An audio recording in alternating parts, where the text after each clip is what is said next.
é Isaías capítulo 64. Diz assim a palavra do Senhor. Ó, se fendesses os céus e descesses, se os montes tremessem na tua presença, como quando o fogo inflama os gravetos, como quando faz ferver as águas para fazeres notórios o teu nome aos teus adversários, de sorte que as nações tremessem da tua presença, quando fizestes coisas terríveis que não esperávamos, descestes e os montes tremeram à tua presença, porque desde a antiguidade não se ouviu, nem com o ouvido se percebeu, nem com olhos se viu Deus além de ti, que trabalha para aquele que nele espera. Sais ao encontro daquele que com alegria pratica a justiça, daqueles que se lembram de ti nos teus caminhos. Eis que te irastes, porque pecamos. Por muito tempo temos pecado e havemos de ser salvos. Mas todos nós como um imundo, e todas as nossas justiças como trapos de imundície. Todos nós murchamos como a folha, e as nossas iniquidades como um vento nos arrebatam. Já ninguém há que invoque o teu nome, que se desperte e te detenhas, porque esconde de nós o rosto e nos consome por causa das nossas iniquidades. Mas agora, ó Senhor, tu és o nosso Pai, nós somos o barro e tu o nosso oleiro. Todos nós, obra de suas mãos. Não te enfureças tanto, ó Senhor, nem perpetuamente te lembres da nossa iniquidade. Olha, pois, nós te pedimos, todos nós somos o teu povo. As tuas santas cidades tornaram-se em deserto, Sião em ermo, Jerusalém está assolada. O nosso templo santo e glorioso, em que nossos pais te louvavam, foi queimado. Todas as nossas coisas preciosas se tornaram em ruínas. Conter-te-ias tu ainda, ó Senhor, sobre todas estas calamidades? Ficarias calado e nos afligiria sobremaneira?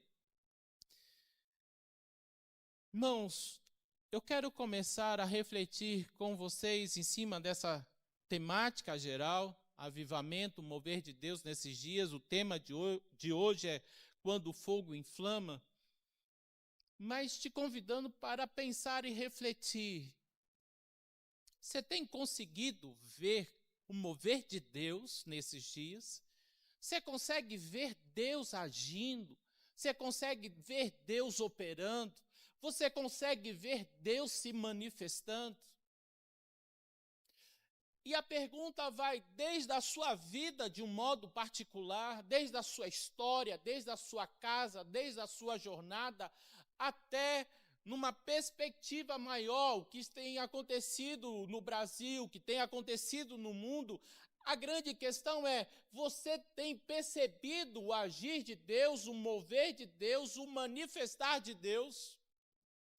Quando eu estava meditando sobre isso, estudando o texto, eu me lembrei de duas situações. A primeira delas é de um texto com uma temática, se eu não me engano, é do pastor Hernandes Dias Lopes. O título do texto é A Vida Tem a Cor dos Seus Olhos. Não está falando necessariamente da cor do meu ou do seu olho, mas do modo como eu e você temos olhado a vida. Se eu tenho olhado e percebido a vida como tudo muito ruim, tudo muito cinzento, tudo muito difícil, de fato, tem sido assim a vida. Mas se eu tenho, mesmo em meio às lutas, mesmo em meio às dificuldades, porque todos nós, independente da idade, independente da classe social, rico, pobre, todos nós temos as nossas lutas. Mas se mesmo assim eu consigo ver a bondade de Deus, se mesmo assim eu consigo ver o agir e o mover de Deus em meu favor, em favor do povo de Deus, então a vida é colorida, além das dificuldades, tem a bênção, tem o socorro e tem a providência de Deus. Também me lembrei de uma história daquele escritor C.S. Lewis, um conto infantil. Ele fala de um sapo. E o sapo, de tempos em tempos, ele morava numa lagoa, e de tempos em tempos ele vivia em crise. Porque tinha dias que o sapo, quando saía logo cedo e olhava para a sua lagoa e falava assim: que miséria, que chatice, é sempre a mesma coisa, são sempre os mesmos insetos, é sempre as mesmas plantas, não acontece nada de novo. Já um outro dia, num outro momento, o sapo saía da sua toca, não sei se sapo tem toca, mas me perdoe, ele saía e ele olhava para a lagoa e dizia assim: mas que coisa linda, que espetáculo, que fartura de comida eu tenho. A pergunta que eu volto ao início, para mim e para você nesse dia, em cima dessa temática, avivamento, o mover de Deus nesses dias, eu e você, estamos mais para aquele momento do sapo, em que está tudo ruim, nada presta, sempre é uma mesmice, não tem nada de novo, parece que comigo há uma dificuldade, para mim sempre é mais difícil e coitadinho de mim. Ou eu acordo o dia e olho, deixo de olhar, deixo de prestar a visão nessa perspectiva humana, tenho olhado para cima, tenho agradecido a Deus por milagres que têm se repetido todo santo dia na minha e na sua vida, que a gente não deve se acostumar e que muitas vezes, infelizmente, nós nos acostumamos. A casa, a roupa, a família, o emprego, o dom da vida, a salvação em Cristo, a maior de todas as dádivas, a maior de todas as bênçãos, eu e você, nós já recebemos. Nessas duas perspectivas, essas duas situações, nós nos encontramos aonde, irmãos? E aí eu não sei você, mas confesso para minha vergonha, eu estou mais naquela que reclama do que naquela que vê o agir de Deus, o mover de Deus, que me leva mais a louvar e agradecer a Deus. Daí a necessidade desse avivamento, desse ver esse mover de Deus, esse agir de Deus na minha e na sua vida nessa noite. E por que eu comecei a nossa reflexão à luz do tema, à luz do texto dessa forma? Porque o que é que está acontecendo aqui com Isaías, nesse momento aqui de Isaías capítulo 64? O que acontece aqui, que tudo aquilo que Deus já havia dito ao povo aconteceu. Deus tinha chamado a atenção do povo dizendo: olhe, se vocês me deixarem, se vocês começarem a seguir falsos deuses, eu vou permitir que uma outra nação ímpia venha aqui e venha a ser usado como um instrumento de juízo sobre a vida de vocês. Mas o povo de Judá, eles tinham aquela questão dizendo: não, o templo do Senhor está aqui, a casa do Senhor está aqui, Deus não vai permitir que os ímpios, que os povos que adoram e que servem falsos deuses venham e que entrem aqui. Deus permitiu. Os babilônicos vieram, tomaram, quebraram, roubaram, destruíram o templo, levaram o povo cativo. Esse é o contexto dessa oração aqui do profeta Isaías. Nesse momento aqui do capítulo 64, ele está orando a Deus. Como nós já vimos, semana passada, não tem como nós falarmos de avivamento sem falar sobre oração. Assim como domingo passado, em 2 Crônicas, capítulo 7:14, a oração de Salomão. Aqui também agora é a oração do profeta Isaías. E antes de entrar no texto e tirar algumas lições, a ideia que eu tenho é que aquela visão que o profeta Isaías teve lá em Isaías capítulo 6, quando ele vai ao templo, que ele contempla ao Senhor, depois ele olha para a sua vida e depois tem a resposta que Isaías dá a Deus, me parece que é a mesma estrutura aqui de Isaías 64. E é em cima disso que eu gostaria de tirar algumas lições para as nossas vidas, principalmente para aquelas pessoas que precisam ser avivadas, para aquelas pessoas que não conseguem mais ver o agir, o mover de Deus, a providência de Deus, o cuidado de Deus para com a sua vida. Se você puder acompanhar comigo mais uma vez os versos de 1 a 4, Isaías capítulo 64, versos de 1 a 4. Diz assim: se fendesses os céus e descesses, se os montes tremessem na tua presença, como quando o fogo inflama os gravetos, como quando faz ferver as águas, para fazeres notório o teu nome aos teus adversários, de sorte que as nações tremessem à tua presença, quando fizesses coisas terríveis que não esperávamos, descestes e os montes tremeram à tua presença, porque desde a antiguidade não se ouviu, nem com o ouvido se percebeu, nem com olhos se viu, Deus além de ti, que trabalha para aquele que nele espera. A grande questão, queridos, que eu gostaria de tirar para a minha vida, para a sua vida, nesse contexto que nós já falamos, qual é a grande questão, qual é o grande pedido de Isaías, aqui nessa passagem? Ele está pedindo o quê? A restauração do povo, a destruição dos inimigos. Ele está pedindo uma oportunidade. A grande questão que ele coloca aqui é que ele está pedindo Deus.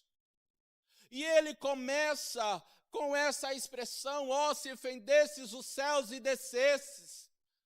Ele está falando e ele está buscando de uma forma intensa, de uma forma sedenta a Deus. Vamos ser sinceros, queridos. Olhando para mim e para a sua vida, você tem sede de Deus? Você tem saudade? Pare e pense um pouco na sua história, na sua trajetória. Como foi que você começou? Como foi o início da sua caminhada?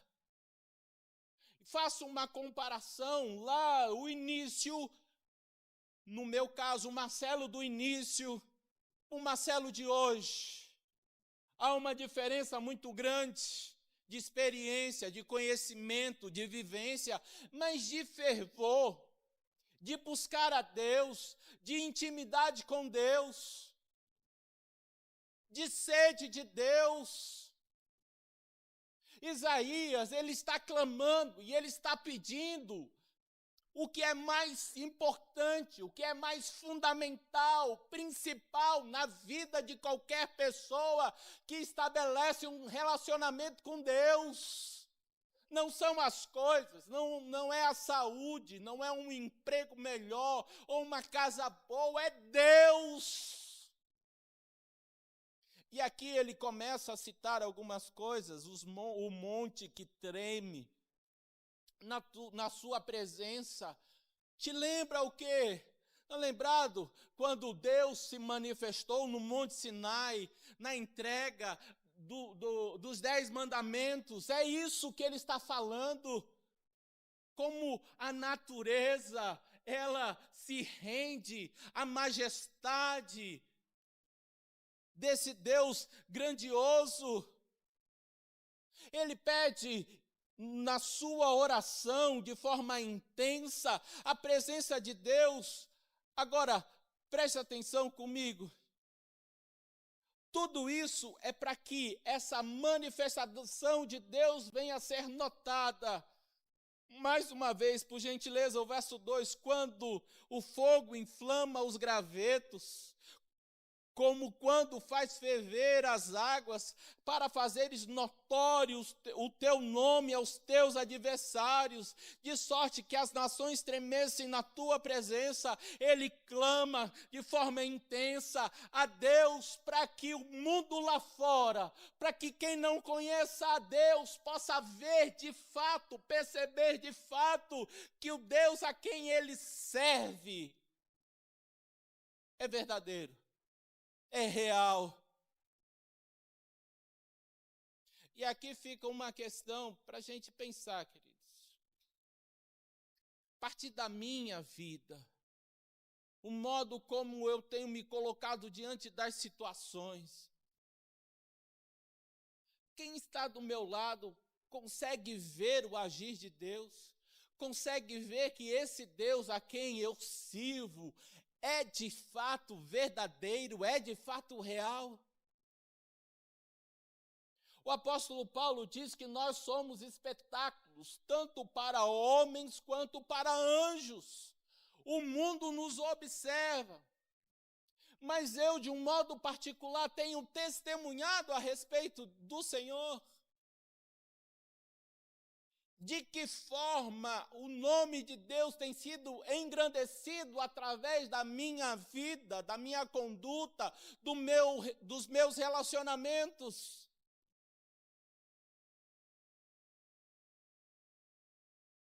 E eu acho maravilhoso o verso 4, se você puder acompanhar comigo. Ele diz assim: porque desde a antiguidade não se ouviu, nem com ouvido se percebeu, nem com olhos se ouviu Deus. Digo, nem com olhos se viu Deus além de ti, que trabalha para aquele que nele espera. E aqui é uma grande resposta para mim e para você, se porventura nós não temos conseguido ver a bondade de Deus. Sabe aquelas situações? Só me vem aquele ditado: quanto mais eu rezo, mais sobração me aparece. Parece que tem momentos na nossa vida que é uma luta atrás de outra. Você nem saiu direito, a chikungunya vem. É impressionante. E aí você fica se perguntando: Deus, tem misericórdia. Parece que eu não tenho um alívio, parece que eu não tenho um respiro. Um final de semana tranquilo. É luta atrás de luta. E aí você se depara com essa passagem que diz que não existe um Deus como o nosso Deus, um Deus que trabalha em favor daquele que nele espera. Deus, ele é fiel. A Bíblia diz que Deus dá aos seus enquanto dorme. Consegue imaginar isso? E uma das passagens, eu acho linda. Agora eu lembrei, Tia Rei. Tia Rei, quando ela gosta de um negócio, ela diz que é chique. Aquela passagem lá de Jesus, os discípulos do mar de Tiberíades, os discípulos estão lá trabalhando a noite toda. De repente um fala: olhe, tem alguém lá na praia. E alguém diz: é Jesus. Logo depois da ressurreição. E aí eles voltam para a terra. E quando voltam, eles percebem que o fogo já está aceso. Já tem um peixe sendo frito. Frito não, assado, né? Tem até pão. E eles chegam com peixe. Eu acho muito lindo essa passagem, por quê? Muito embora eles estão lá, estão desanimados, estão abatidos, ainda não entenderam direito a ressurreição, voltaram para a velha vida, estão lá tentando pegar peixe, eles pegam peixe, mas quando eles chegam em terra, está tudo pronto, está tudo preparado, o fogo está aceso, tem peixe sendo assado, tem até pão. É o cuidado de Deus, é a providência de Deus para com a vida deles. Tenha por certo, queridos, mesmo que quando eu não consigo ver, quando eu não consigo perceber, Deus está trabalhando. Eu não preciso sentir, eu não preciso me arrepiar, eu não preciso ver as coisas acontecendo, o que eu preciso é crer. E clamar, Deus, o que eu preciso é de Ti. O que é que a palavra diz? Mês passado nós refletimos sobre ansiedade, como vencer esse mal, Evangelho de Mateus, capítulo 6. Jesus fala, os ímpios é que se preocupam com o que vão haver de comer, de beber ou vestir. O vosso Pai sabe do que vocês precisam, então busque em primeiro lugar o reino de Deus e a sua justiça e as outras coisas. Vai acontecer o quê? Vão ser acrescentadas. Deus há de acrescentar a sua necessidade, mas do jeito dele, do modo dele, no tempo dele, não do seu jeito, não do seu modo. O fato é que Deus, Ele trabalha em favor daquele que nele espera. É por isso que Isaías, antes de qualquer coisa, na verdade, ele só tem um grande pedido: Deus, nós precisamos de Ti. Vem, inflama.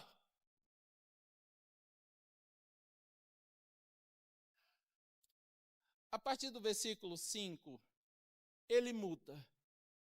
Ele agora não olha mais para Deus, para sua majestade, para o agir de Deus, para o mover de Deus, para a providência de Deus. Não, o olhar de Isaías agora muda e ele olha para o homem, ele olha para o povo, ele percebe e ele confessa o que o povo tem feito e por que o povo está passando, porque está passando, por causa dos pecados.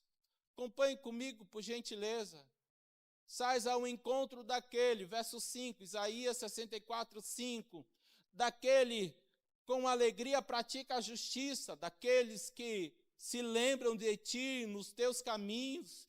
Eis que tiraste, porque pecamos, por muito tempo temos pecado e havemos de ser salvos. Mas todos nós, como um imundo, e todas as nossas justiças como um trapo de imundice, todos nós murchamos como a folha, e as nossas iniquidades como um vento nos arrebatam. Já ninguém há quem invoque o Teu nome, que se desperte e Te detenhas, porque esconde de nós o rosto e nos consome por causa das nossas iniquidades. Aqui ele reconhece: Deus, eu estou passando, eu estou vivendo o que eu estou vivendo por causa dos meus pecados. Não está aqui no meu roteiro, não, mas eu lembrei agora. Deixa aqui Isaías marcado e abra comigo, por gentileza, Lamentações de Jeremias. Lamentações de Jeremias, capítulo 3.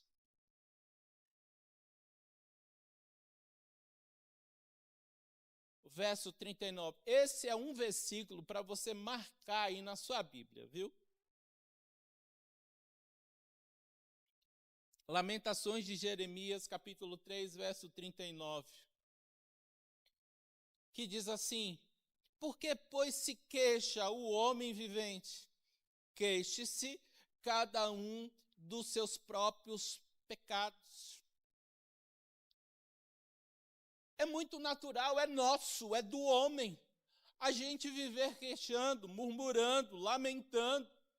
Ah, por que isso? Por que aquilo? Você já parou para pensar que muito do que você tem passado, vivido, você está vivendo consequência de algo que você fez? Sabe, é igual fatura de cartão, meu amigo.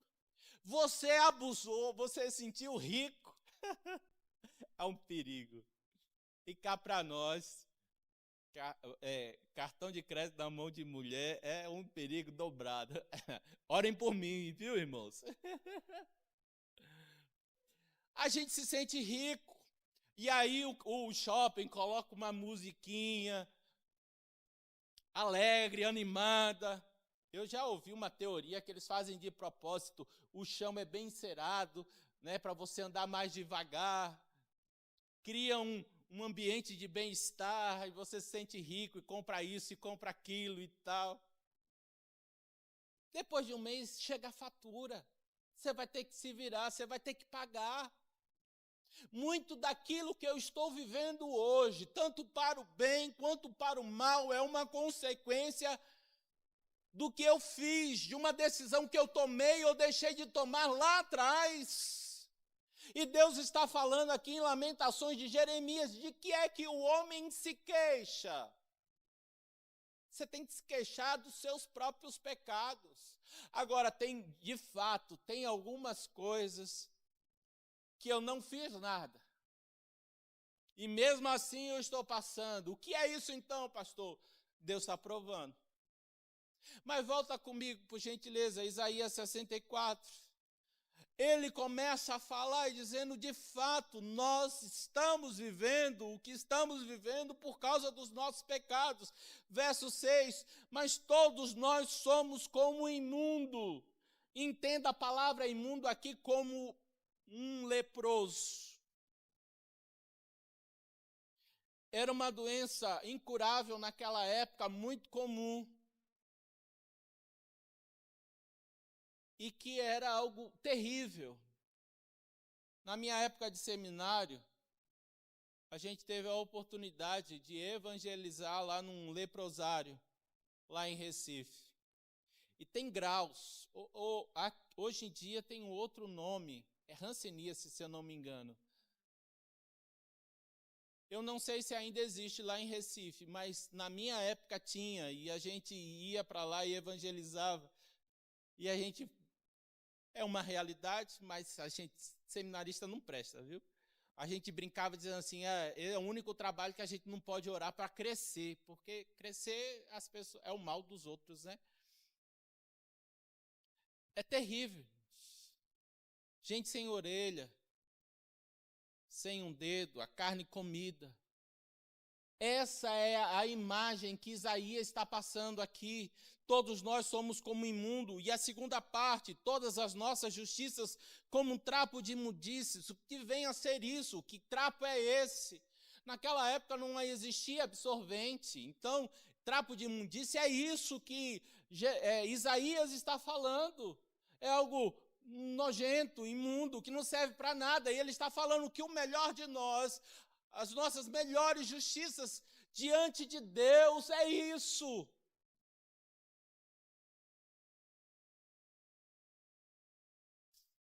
Então, se lembra quando eu disse, a sensação que eu tenho é que a visão de Isaías capítulo 6, contemplar a Deus e depois olhar para si, é como se fosse a mesma estrutura. Ele primeiro olha a Deus, ele pede Deus para a sua vida, para o seu povo, depois ele confessa e reconhece que, sim, de fato, eu estou assim. Ora, querido, se eu preciso de um avivamento na minha vida, algo novo aconteça, primeiro passo para a gente sair dessa situação é reconhecer, é confessar. Deus, eu tenho sido negligente. Deus, eu tenho vivido com um coração endurecido. Deus, eu tenho andado, eu tenho vivido fora da sua vontade, do querer do Senhor para a minha vida. Deus, eu preciso do Senhor, eu preciso voltar ao primeiro amor. A oração de Abacuque, aviva, Senhor, a tua obra no decorrer dos anos. Aviva, Senhor, a minha vida no decorrer dos anos de vida. Mas a partir do versículo 8, é como se ele mudasse. Acompanhe comigo, por gentileza, o verso 8. Mas agora, ó Senhor, Tu és nosso Pai. Nós somos o barro e Tu, o nosso oleiro. E todos nós, obra das Tuas mãos. Não te enfureças tanto, ó Senhor, nem perpetuamente te lembres da nossa iniquidade. Olha, pois, nós te pedimos, todos nós somos o teu povo. As tuas santas cidades tornaram-se deserto, Sião em ermo, Jerusalém assolada, o templo santo e glorioso, em quem nossos pais te louvavam, foi queimado, todas as nossas coisas preciosas se tornaram em ruínas. Conter-te-ias tu ainda, ó Senhor, sobre essa calamidade, ficaria calado e nos afligiria sobremaneira? O que eu quero chamar a sua atenção, se você puder ver comigo, verso 8, num primeiro momento, quando ele diz, mas agora, ó Senhor, tu és o nosso quê? Pai. Em meio a tudo isso que o povo estava vivendo, qual é a figura que Isaías ele tem a respeito de Deus? Que Deus é Pai.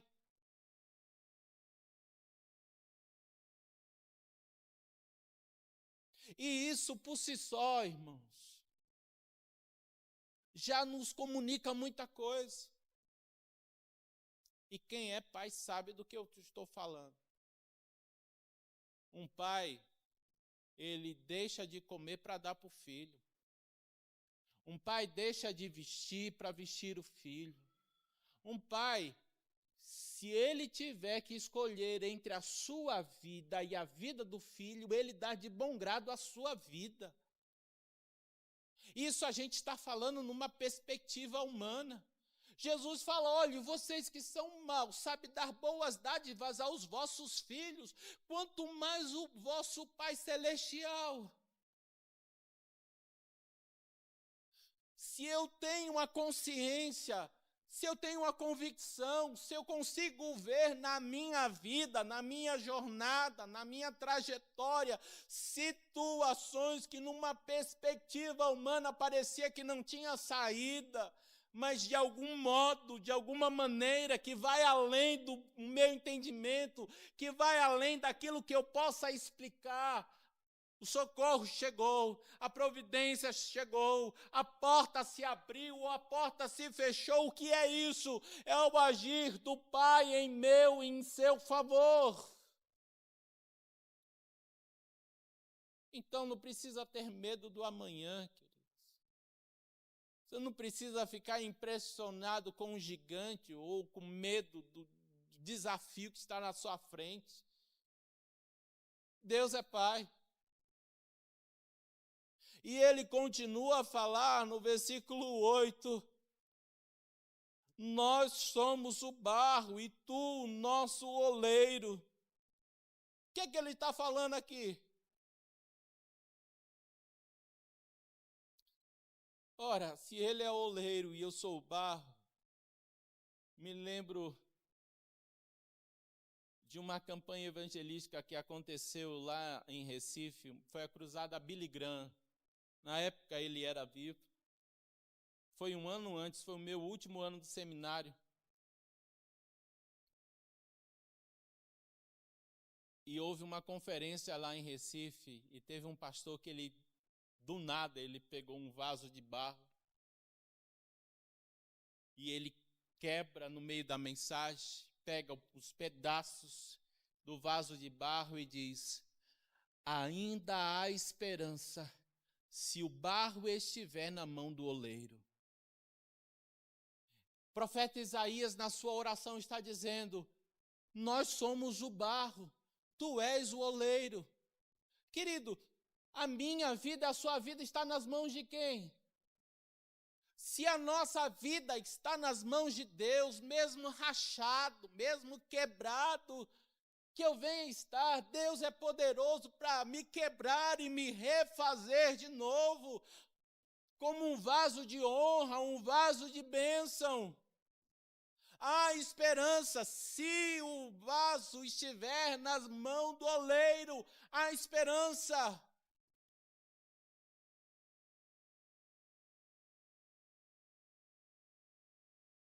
A grande questão que fica, você tem se colocado nas mãos de Deus?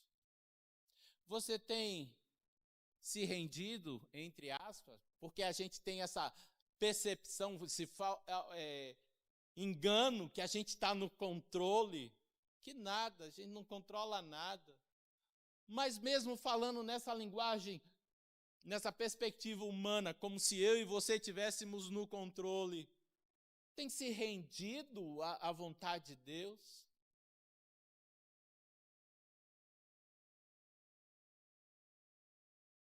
Acompanhe comigo, por gentileza, e aqui eu já estou caminhando para o final. O versículo 9 ainda, não te enfureças tanto, ó Senhor, nem perpetuamente te lembres da nossa iniquidade. Olha, pois, nós te pedimos, todos nós somos o teu povo.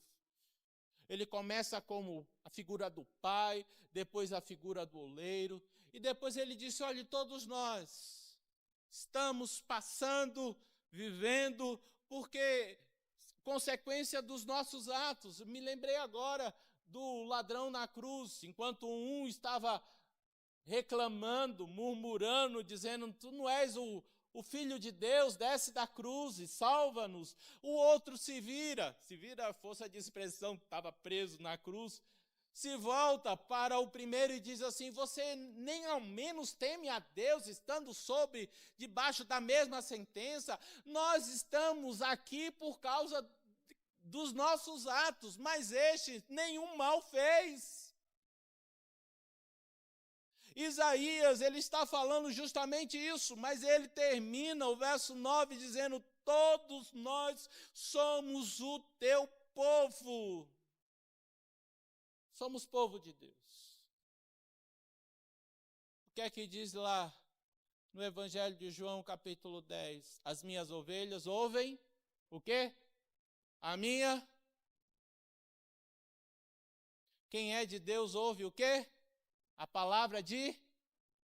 As minhas ovelhas ouvem a minha voz. Quem é de Deus ouve a palavra de Deus. Não tem como, não há de ouvir, não há de se levar pelo ladrão. Porque sabe muito bem, conhece muito bem a voz do seu pastor. Nesse mundo louco que nós estamos vivendo, irmãos, a voz do meu e do seu pastor é clara. Eu consigo, de fato, discernir, ouvir claramente a voz de Deus, falando a minha vida, ao meu coração. Ou tenho me deixado influenciar muito pela aparência, tenho me deixado influenciar muito pelas minhas vontades, pelos meus desejos.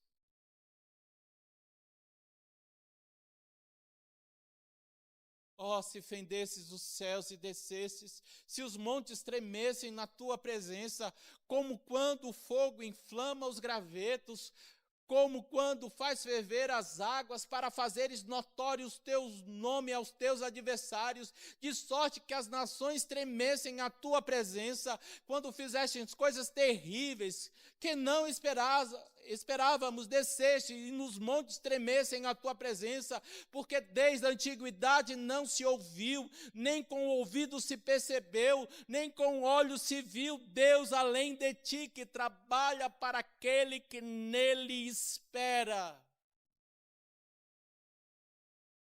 Quando o fogo inflama, e aqui eu concluo terminando, chamando a sua memória. Tinha 2 homens que sabia muito bem o que tinha que fazer, Jesus deixou uma ordem muito clara: ficai em Jerusalém até que o Espírito Santo venha sobre vocês. Mas já era o terceiro dia. E eles resolvem voltar para casa.